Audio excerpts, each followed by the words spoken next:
नमस्कार, मैं हूं दीपाली राणा। आप देख रहे हैं कमोडिटी कॉल। और कच्चे तेल की कीमतों में लगातार उबाल है। ब्रेंट $114 के पार निकल गया है। वहीं डॉलर के मुकाबले रुपया लगातार कमजोर हो रहा है और इन सब का असर हम सोने चांदी पर भी देख रहे हैं। एमसीएक्स पर चांदी 2 लाख के नीचे फिसल गई इंट्राडे में। सोना भी 3 महीने के लोअर लेवल्स पर है। कहां तक गिर सकते हैं भाव, मौजूदा हालात में कैसे बनाए स्ट्रैटेजी, इसी पर करते हैं बातचीत। एलकेपी सिक्योरिटीज के वीपी जतिन त्रिवेदी हमारे साथ मौजूद है। जतिन नमस्कार, स्वागत है आपका। जहां 5300-5400 के हाईज हमने कॉमिक्स पर बनते हुए देखे थे, उसके बाद प्रॉफिट टेकिंग तो सोने में आई थी, लेकिन एकाएक इस वेस्ट एशिया वॉर के मद्देनजर जो बिकवाली सोने चांदी में हो रही है वो काफी सीवियर है। 4100 के आसपास आज कॉमेक्स पर सोना कारोबार कर रहा था, घरेलू बाजार में 1,30,000।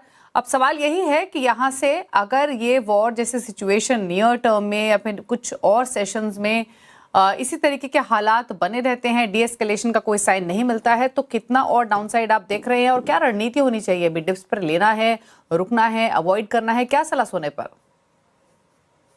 नमस्कार दीपाली। देखिए, जिस तरह से तनाव है और ये तनाव के कारण से क्या होगा कि इन्फ्लेशन जो है वो बहुत ज्यादा बढ़ने की एक्सपेक्टेशंस बढ़ जाती है। और इन्फ्लेशन अगर बहुत ज्यादा एक्सट्रीम लेवल पे बढ़ जाएगा तो जाहिर है कि कहीं ना कहीं इंटरेस्ट रेट कट जो है, जो एक्सपेक्टेड था, वो भी डिले होने वाले हैं।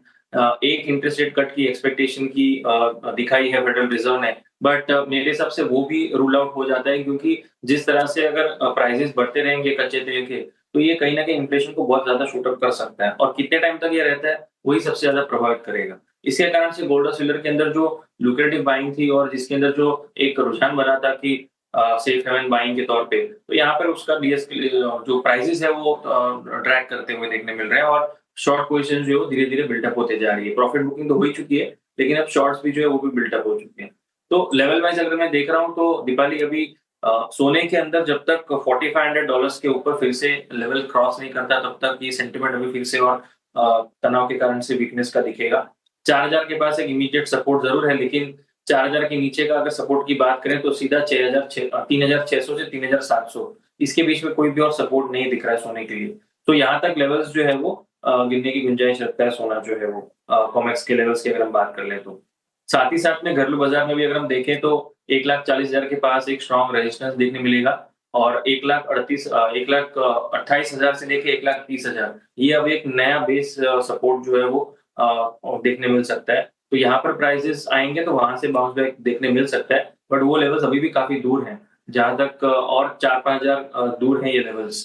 तो वॉलेटिलिटी बहुत हाई रहने वाली है। ये हफ्ता जो है बहुत ही महत्वपूर्ण रहने वाला है। अगले 2-3 दिनों तक मार्केट के अंदर बहुत ज़्यादा वॉलेटिलिटी रहेगी। तो यहाँ पर बाइंग की सलाह जो है फिलहाल अवॉइड है। जो पोज़ीशंस किसी की हाई लेवल्स पे अटकी हैं, तो अभी फिलहाल एवरेज करने की भी सलाह नहीं है, वेट करना पड़ेगा। लोअर लेवल्स पे एवरेज के मौके जब मिलेंगे तब करने की कोशिश करनी है, और अभी फिलहाल अवॉइड करना है बाइंग जो। जो सेलर्स हैं उनको यहाँ पे प्रॉफिट बुक करने की भी सलाह रहेगी, क्योंकि बहुत ज़्यादा वॉलेटिलिटी है। कोई भी टाइप की डीएस्केलेशन की अगर मूव आ जाएगी, तो प्राइसेस एकदम से बहुत बड़ी बाउंस दे देगी। तो यहाँ पर जो प्रॉफिट्स मिल रहे हैं, तो यहाँ पे बुक भी कर लीजिए। ओके, तो ये तो बात हुई सोने की। एक क्विक कमेंट आपका जतिन, चांदी पर भी यहाँ भी 2 लाख के नीचे भाव पीक से कंपेयर करें तो आधे से भी ज्यादा नीचे आ चुका है और ज्यादा वल्नरेबल है, ये मालूम था, लेकिन आज भी इंटरनेशनल मार्केट्स में एक समय में 11-12% की गिरावट थी, 61 तक लुढ़क गया था। क्या व्यू है अभी चांदी पर? दीपाली देखिए, जब तक ये $70 के नीचे रहेगी, अब एक नया सेलिंग इसमें देखने मिला है आज नए फ्रेश वीक के अंदर। क्योंकि जिस तरह से तनाव बढ़ने की एक्सपेक्टेशन है, उसके पीछे ये हो रहा है। अब तनाव बढ़ेंगे तो चांदी के अंदर असर जो है वो और नेगेटिव होगा, और ये उसको लेके जाएगा टुवर्ड्स $59-58 के आसपास तक भी लेके जा सकता है। और वर्स्ट केस सिनेरियो जो अगर आता है तो वो $52 तक भी एस्केलेट हो सकता है। तो इसके कारण से जो पैनिक है इसके अंदर क्रिएटेड है। और हायर साइड पर जब तक $70 के नीचे ट्रेड कर रहा है, तब तक इसको अवॉइड करना है बाइंग साइड के लिए। लोअर एंड पर अक्यूमुलेशन बाइंग अगर कोई करता है, तो वहां पर कर सकता है। जो फ्रेश इनिशिएट करना चाहता है, जिसने 2 लाख से 4 लाख की रैली मिस की है, वो यहाँ पर इसके अंदर निवेश जरूर कर सकता है। लेकिन किसी ने ऊपरी लेवल्स पे अगर लिया हुआ है और पोजीशन अटकी हुई है 3 लाख के आसपास या 2.5 लाख के आसपास, तो उन्हें फिलहाल एवरेज नहीं करना है और वेट करना है। क्योंकि सिप के माध्यम से इसके अंदर जो निवेशक है वो इसके अंदर कंटिन्यू रख सकते हैं। एक बार ये डीएस्केलेशन के पॉइंट्स अगर आ जाएंगे या ऐसा कुछ आ जाएगा मार्केट में, तो अपने आप बाउंस करना शुरू करेगा। लेकिन अभी फिलहाल हम एक वर्ज में हैं जहाँ पर प्राइसेस नेगेटिविटी के साथ रिएक्ट कर रहे हैं। जो भी पॉइंट डिस्कशन होगी सेम गोल्ड की तरह ही होगी कि वीकनेस का दौर फिलहाल है।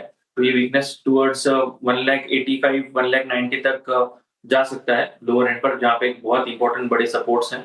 और हायर साइड पे जब तक 2,35,000, 2,40,000, 2,35,000 मेजर रेजिस्टेंस बना हुआ है अभी, तो जब तक 2,35,000 के ऊपर पोजिशनली ट्रेड नहीं करता तब तक इसके अंदर बड़ी पोजीशन तो नहीं दिखेगी। वॉलेटिलिटी बहुत ज्यादा बढ़ेगी। सो 2,15,000 से 2,20,000 एक रेजिस्टेंस है, यहाँ पर जब भी आएगा तब वहां से फिसलेगा चांदी। और 1,90,000, 1,95,000 यहाँ पे एक बार के लिए फिसल सकता है नीचे। ओके, तो रुक रहे हैं इसी के साथ एक ब्रेक के लिए। सोने चांदी पर तो बातचीत हुई, कच्चे तेल पर बात करेंगे, लेंगे कुछ और ट्रेडिंग स्ट्रैटेजीज भी छोटे से ब्रेक के बाद।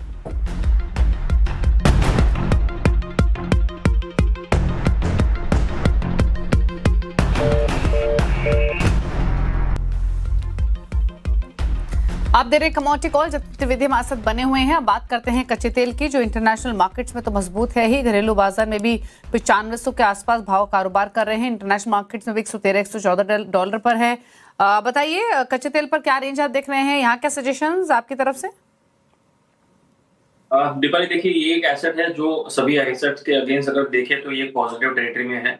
सभी एसेट्स यानी कि इक्विटीज, कमोडिटीज, करेंसीज जो भी बोल लीजिए, सभी एसेट क्लासेस जो इनफैक्ट क्रिप्टो करेंसीज भी, सभी एसेट क्लासेस जो फिलहाल डाउन ट्रेंड के अंदर चल रही है। और ये एक एसेट जो ऐसा है जो इन सबके ऊपर भारी पड़ रहा है।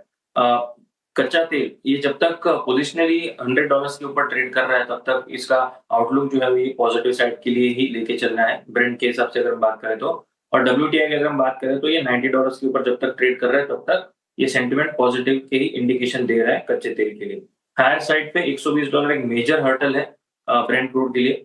जब तक ये 120 के ऊपर ट्रेड नहीं कर रहा है तब तक बहुत बड़ी रैली तो यहाँ से रूल्ड आउट है। लेकिन जैसे ही 120 के ऊपर अगर ये क्लोजिंग आ जाता है और ट्रेड करना शुरू कर देता है तो बहुत ही बड़े-बड़े लेवल्स जो इसके अंदर खुलते हुए दिखने मिल रहे हैं। हायर हाई फॉर्मेशन जो है वो ऑलरेडी बना रहा है ये, और 120 के ऊपर अगर हम बात करें तो 130 से 135 के लेवल्स इजीली ओपन अप हो जाएंगे। सो इसका घरेलू बाजार में अगर हम बात करें तो एमसीएक्स पर कहीं ना कहीं 9,000 के आसपास एक इमीडिएट बेसिस पे सपोर्ट है। और ओवरऑल सेंटिमेंट वाइज अगर मैं देखूं तो 8,000 से लेके 8,200 जब तक इसके ऊपर ट्रेड कर रहा है तब तक ये पोजिशनली एक पॉजिटिव साइड के ट्रेंड के हिसाब से देखना चाहिए इसको। जब तक डीएस्केलेशन की कोई न्यूज नहीं आ जाती तब तक कच्चे तेल के अंदर ये हायर साइड की फॉर्मेशन जो बनती रहेगी। जो भी प्रॉफिट बुकिंग आएगी न्यूज के हिसाब से और डीएस्केलेशन के साइड होप्स के हिसाब से, वो एक बाइंग अपॉर्चुनिटीज के हिसाब से देखना चाहिए।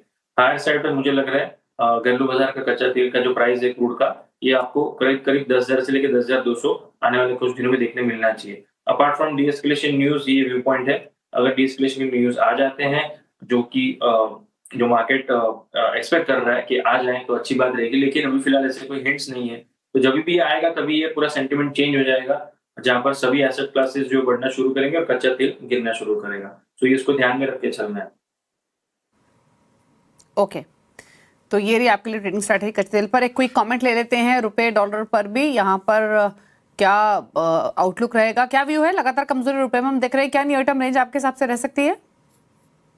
दीपाली, हमने रूपी पे काफी पहले भी बात की थी इस बारे में कि ये वीकनेस के साथ ही टेरिटरी में ट्रेड करते हुए देखने मिल रहा है।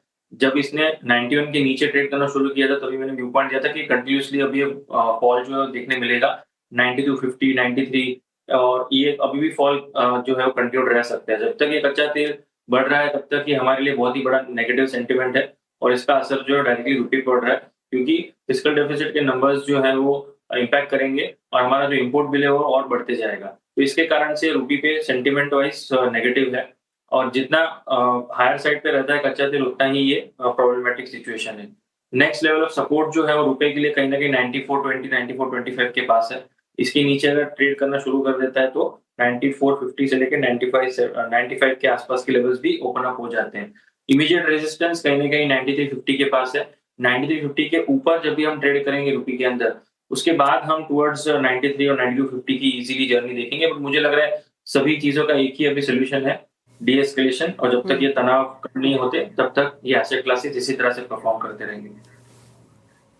ओके, शुक्रिया जितिन आपका आने के लिए।